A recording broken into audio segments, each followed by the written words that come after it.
I got the blues, guess you know what I mean. Every morning, every night, I turn out the light. I got the blues in my blood, oh, it feels so right. I got the blues and I'm happy, the blues when I'm sad. I got the blues in my blood, oh, it makes me feel glad. Hello everybody and welcome to Wirral Blues Club's podcast. This is our first podcast. My name's Ian Boyle, and with me we've got Richmond Dutton. Hello, Richmond. Hello there, Ian. So Richmond is a radio presenter with what station? It was Vintage Radio. It's now called REC, which is a most unfortunate name for any radio station. It's called REC 41 Community Radio. The REC spelled REK -41 Community Radio. Oh, right, okay. So, yes, we've been taken over in what could be called a friendly takeover. So, yes. So I present a blues program on that, and it's the same blues program I presented on Vintage. Yeah. Okay. So Wirral-based. It's Wirral-based. Community station. It is, though it's an internet station, so presumably we have worldwide listeners. Let's hope so. And hopefully you're going to be going DAB soon. That's the plan. That's the plan, yes, absolutely. So it will be a lot more accessible, yes. Okay, so let's start off by talking about what's been happening in the last couple of times, because you've been to Wirral Blues Club. Yes. A few times now, haven't you? Yep. In fact, you're a regular. I am a regular. Yes. I missed the very first one Yes. because I was away, but I've been ever since. So, yeah. So, okay, you tell me how you think it's going. I think it's going bloody brilliantly, to be honest. I'm absolutely amazed. I know that's a terrible thing to say, but I'd sort of almost lost faith in live music and people attending it. People are so lazy these days, they'd rather listen to it on their bloody phones sitting in bed. But when I went to the first meeting of the Blues Club at Thornton Hough, I was astonished to see how packed it was. And in fact, when I went the last time, when it was Aussie U, I could barely get in because of the crowd outside waiting to get in there. It's been a fabulous revelation to me. It's a super venue. If anything, it'll soon be too small. But let's hope not, because it's a great venue in a beautiful village. Yeah, you know.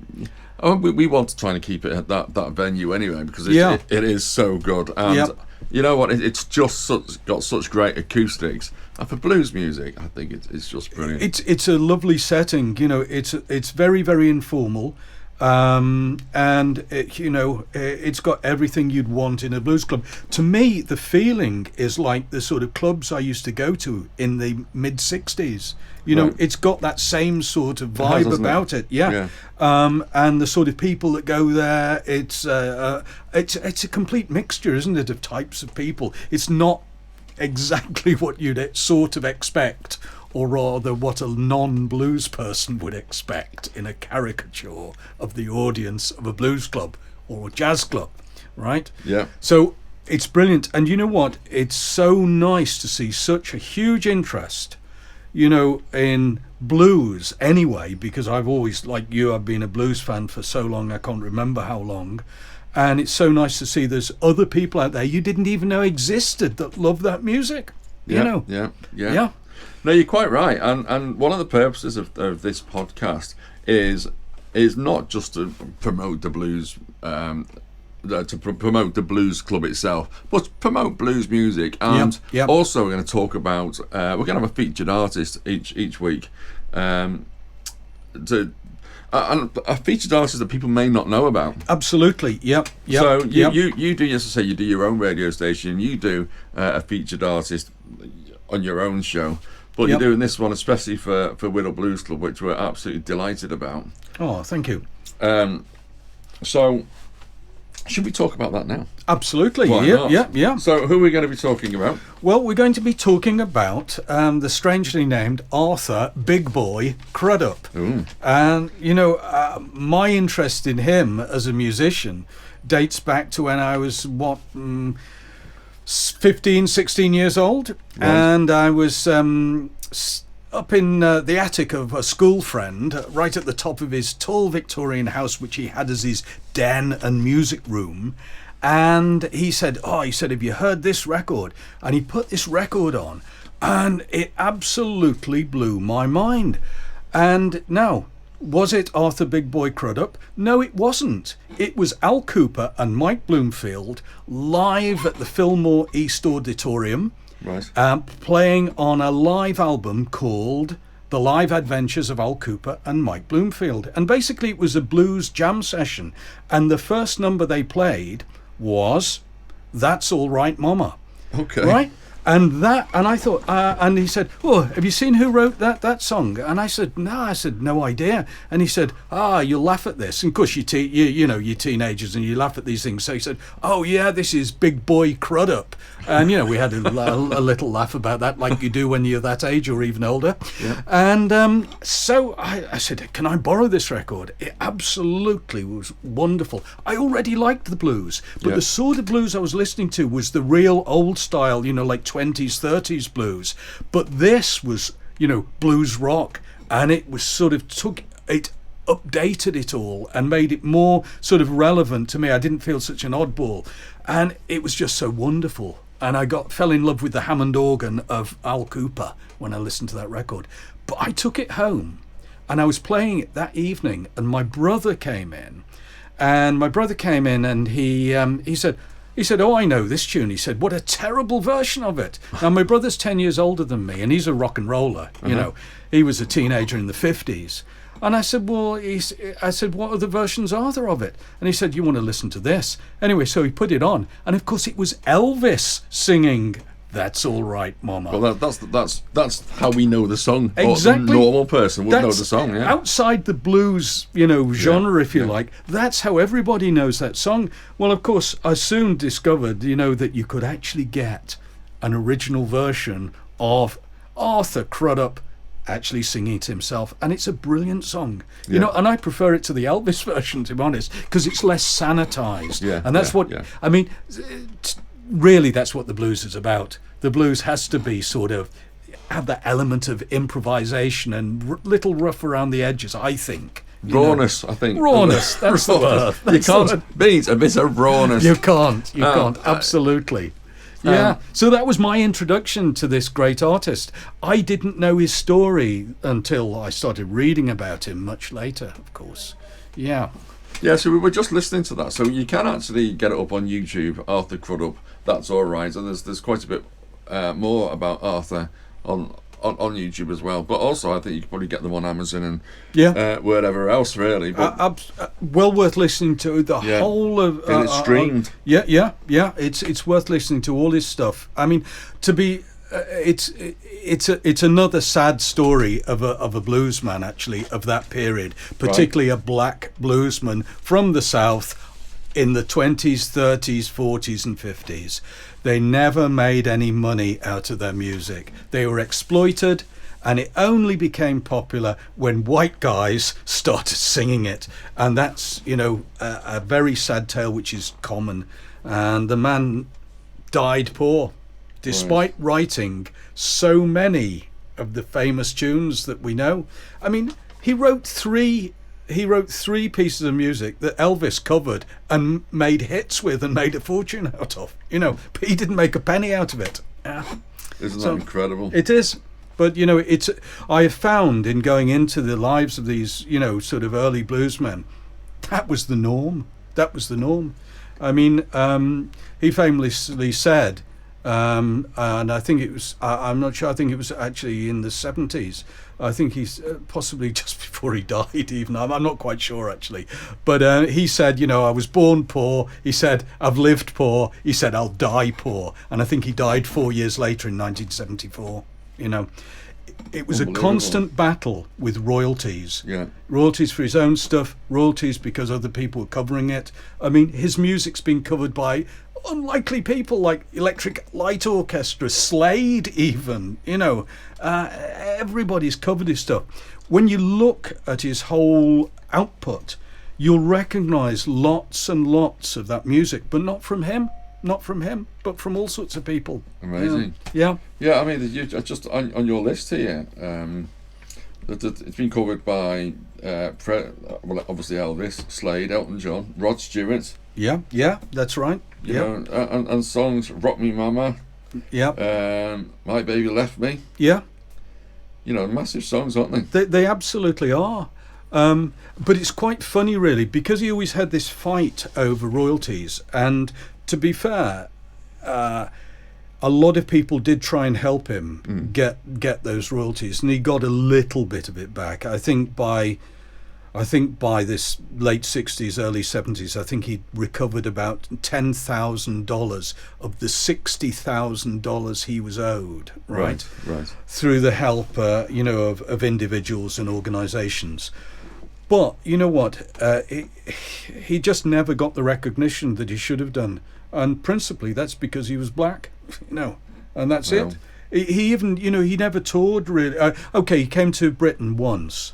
I think it was in 1970, but otherwise, mainly his tours were in the Deep South and only in black clubs. Yeah, right. Very, very sad. Very, very sad. Yeah. Well, I recommend that anybody listening to this podcast needs to go and listen to this. Yeah. Go and see exactly what it is you're talking about. Unfortunately, because of copyright and royalties and everything else, we can't just play it on a podcast. Absolutely, that's a bit unfortunate. But anyway, so that's pretty much this week. Covered. So so what I need to just mention now is the next gig, which is going to be on the 4th of. When I say gig, it's a concert. It's a concert. It is a concert. Hey, yeah. Oh, I always call it a gig because it's a gig for the musician, isn't it? Yeah. But for the audience, it's a concert. It absolutely is. And that's what's good about Thorns and Huff, is that you do get that sort of concert feeling. Yep. You sit down. You're actually sitting down, which is very important for people of my age and older, and there are many of them. But you're getting some young people, aren't you, coming in? Yeah, absolutely. But we want more young people, don't we? People. We want to, and I'm dragging one along. Not dragging, actually. I suggested he came with me next month. The August one, and so I'm getting a young person coming along. He's a guitarist. He's in a band of his own. And he's the guy I actually mentioned to you, who is starting to do quite a bit of Muddy Water stuff. Yeah. Anyway, he's coming along to listen, next month and see what it's all about, and hopefully, if there's a spot for him at some time in the future, even if it's just one or two numbers, we'll get him on. Yeah, definitely, because we want more young people. Well, also, the thing is, those people who support Wirral Blues Club, who come, month in, month out, and they want to play. We're going to start trying to find spots for them. Yeah. That would be great. Yeah. And it's important that everybody plays the part. The audience plays the part. Musicians play the part. And people want to have a small spot, even if it's sort of like, 20 minutes, half an hour. Yeah. We need to start supplying that, and that's something that we probably be looking at. I mean, that would be great, because really, when you think about the sort of birth of the blues, they weren't professionals, were they? No. They were people that just, some of them could barely play the instruments, and you listen to those very early recordings, from about 1910 or so, very crackly, and you hear them and they're just bashing away three chords, but it's fantastic. There's still lots of people like that today, Oh, well, yes, there are. Yes, I know many of them. In fact, I might be one myself. I'm definitely one. But anyway, so the next one is the 4th of August. It's the Shade Tree Mechanics. They're a local outfit from Chester. Yep. Now, they haven't got anything out there. This is one of the issues I've got. They haven't got anything out there for me to show people. Yep. Because they are just a gigging band. They haven't done any recordings or anything like that. So I really haven't got anything to but we personally went to see these guys because somebody said they're good. Yeah. And I thought, right, let's go and have a look. And they are really good. Yes. And not only are they good, they're funny as well, and they really get involved with the audience as well. So that's brilliant. And what's the lineup? Do you know what the lineup's going to be for them? Yeah. So it's just it's a standard 3-piece. Right. So excellent. Guitar, bass, and drums. Super. But you're going to play many of the classics. Excellent. Hopefully, they'll get there, and people are going to come and enjoy the music as they did last month with Yoo-Hoo. Now, the thing with Yoo-Hoo, and Aussie U. You know, Aussie's obviously very well known, so it's easy for us to market that as a product. Yes. You know, and all we had to do was to put Aussie's name out there. Yep. And it sold out. So, sold out in no time. But it's more difficult for us when we have the local artists who aren't well known. That isn't everybody doesn't know them, and it's more difficult for us to get people in to see. But people should come in and see absolutely. these It's important to come and see them, you know, because it's good for the artists, but it's good for the audience. It is good for the audience. They need to be supported, because if live music is going to live on, it's got to be, you know, local, and it's got to be people that are, you know, that are unrecognised, but they need to be supported. That's right.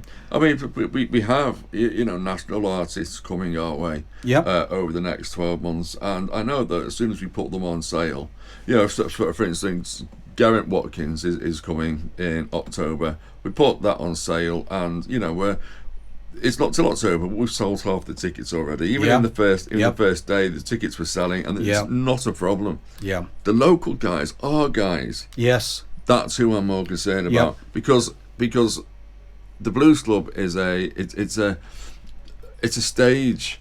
It's really good exposure for these people. Exactly, and we need that. Yep, and we need the audience to support that. Yeah. Exactly, because obviously, you know, a local live music venue is going to have to, you know, support local artists to keep going itself as well. You know, you're not going to get, you know, a sort of nationally known person every single month. You know, well, maybe. Well, we could, you know, we could go down that line. Yeah, absolutely, no problem at all.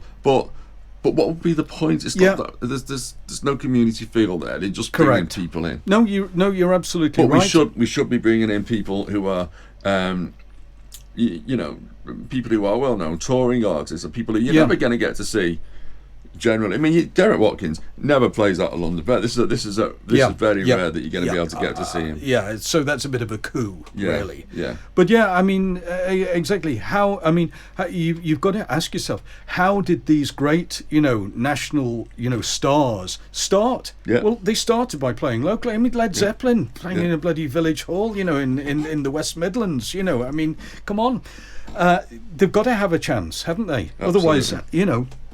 It's hopeless. But listen, you've forgotten one other band that plays every month.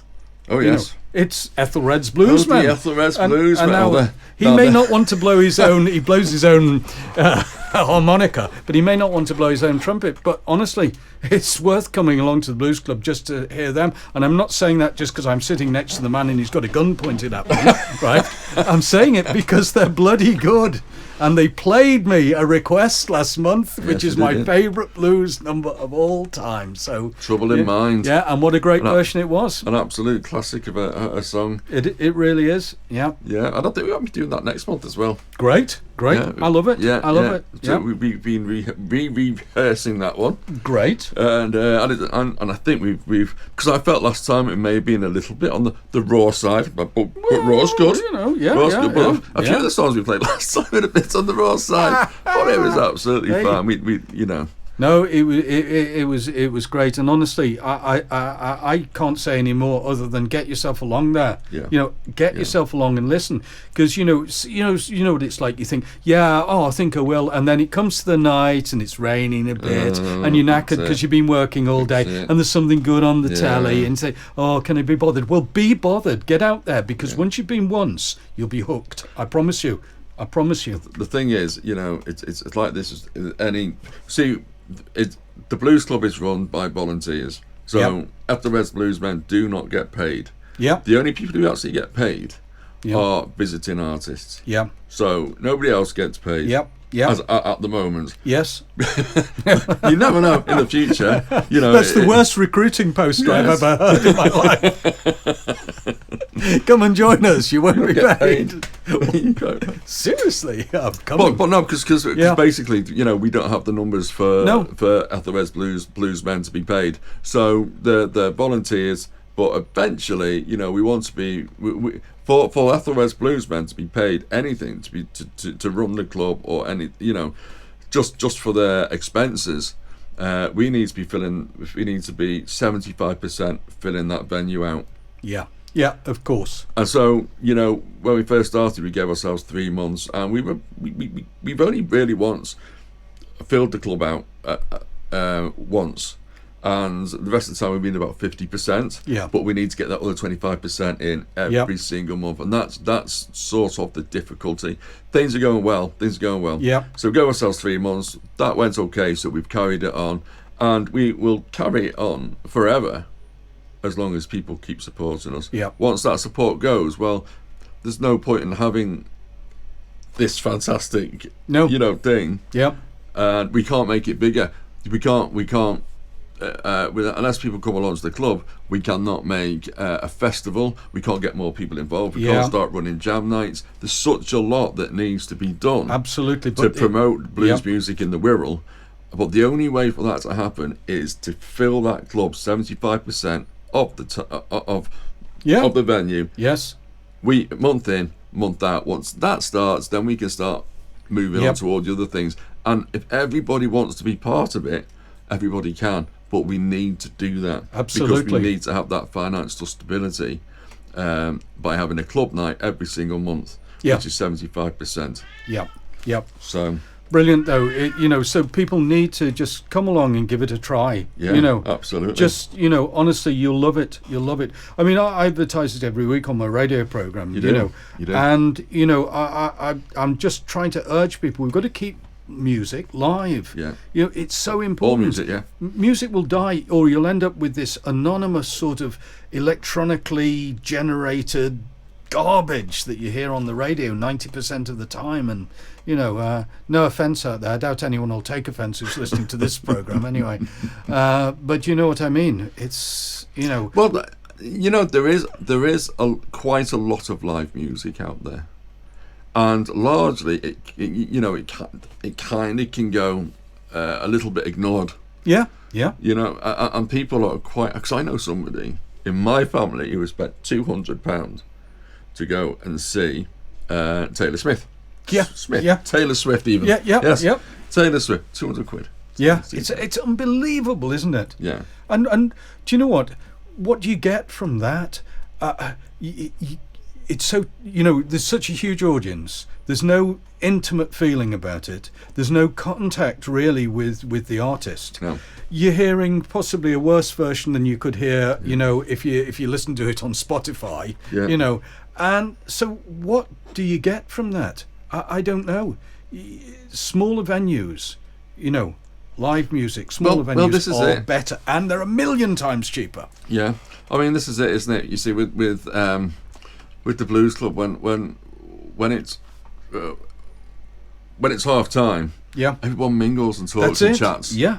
Everyone go. It's got this really nice little intimate bar. Yep. And sometimes people are happy to sit in that bar and listen to the music from within the bar because it's that close. Yep. And still sort of be able to chat. If they're in there, they can chat and listen to the music at the same time. Yeah.